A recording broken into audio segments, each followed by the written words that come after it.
Since Scaloni took over the national team in August 2018, they've played more as a team and less like give the ball to Messi and hope for the best. Arguably, this cohesiveness is what has gotten them to the World Cup final after losing in the opening game to Saudi Arabia. Now, Scaloni has used 5 different formations in the 6 games: 4-4-2 versus Croatia and Saudi Arabia, 3-5-2 versus the Netherlands, 4-3-3 versus Australia, 4-3-1-2 versus Poland, and 4-3-2-1 versus Mexico. We're here today to analyze the 3 most likely formations that Scaloni could deploy in the finals, which is the 4-4-2, 3-5-2, and the 4-3-3.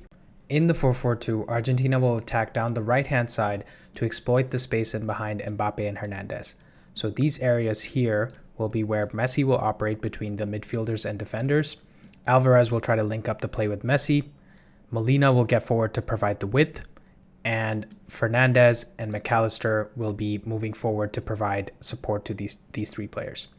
Now, because Messi doesn't track back that much, and Mbappe and Hernandez are such a threat on the counterattack, Paredes and DePaul will try to cover this space here along with Romero so that their attacks aren't counterattacked so easily. That means Otamendi and Acuna will play more narrow, and this gives a lot of space for France on the left-hand side or France's right-hand side to exploit, right? So it'll be interesting to see what Deschamps can do with that. In the 3-5-2, Scaloni will play an extra defender in Lisandro Martinez and drop Paredes, but they'll still attack down the right-hand side because Mbappe and Hernandez will likely leave space in behind, which means Messi can occupy the same spaces between the midfielders and defenders. Alvarez can help him more centrally. Molina can still provide the width, but Acuna will have more license to get forward, so he'll play on these narrow inside left spaces, and only one of the 3 midfielders will have license to actually get forward. So it'll either be McAllister or Fernandez getting forward, with the other one helping DePaul cover this space in behind that Messi leaves, right? Because he doesn't track back as much, so that Mbappe and Hernandez don't exploit them too much on the counterattack.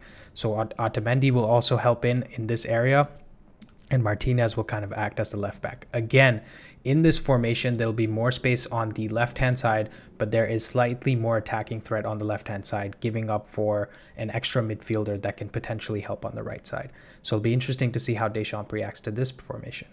In the 4-3-3, Scaloni will play Di Maria instead of Lisandro Martinez to have that extra attacker, and this will be a more balanced approach to the attack, right? With Di Maria playing as the inside right forward or the wide forward on the right-hand side, Messi playing as a false 9, and Alvarez playing on the left-hand side. So we have these areas where they'll try to attack most likely, and either DePaul or Fernandez will have to help on the right-hand side to create overloads here, and either Fernandez or McAllister will have to provide go forward on the left-hand side to create overloads on this side. This means that Fernandez will be left, or Fernandez or DePaul will be left on the base of midfield, and we'll have this space here that France can exploit, right? Because of that, Molina will have to play a lot more narrow. Romero will have to step into this space. Otamendi steps in here, and Acuna will have to play more narrow as well.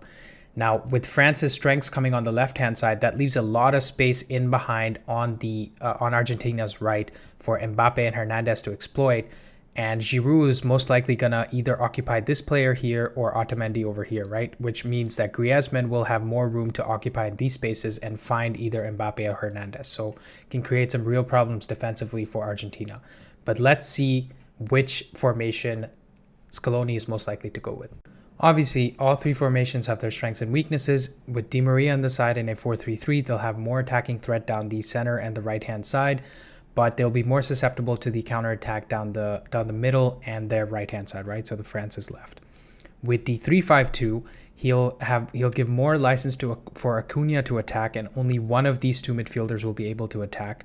And with the 4-4-2, he'll give more license to these 2 midfielders to get forward, and Acuna will have to sit back more, with Paredes and DePaul available to cover the right-hand side or France's left. So the question is, does he want to go with Acuna to provide more of a threat on the little bit of threat on the left-hand side, or does he want these 2 midfielders to link up with Alvarez and Messi in the 4-4-2 so that they can operate more centrally and down the right-hand side, right? I think the option is pretty clear for me. I think it will be a 4-4-2. And the 4-3-3 is probably the least likely option, but let's see what Scaloni does, and let me know in the comments what you guys think he will do. Like and subscribe, and I'll see you guys in the next one.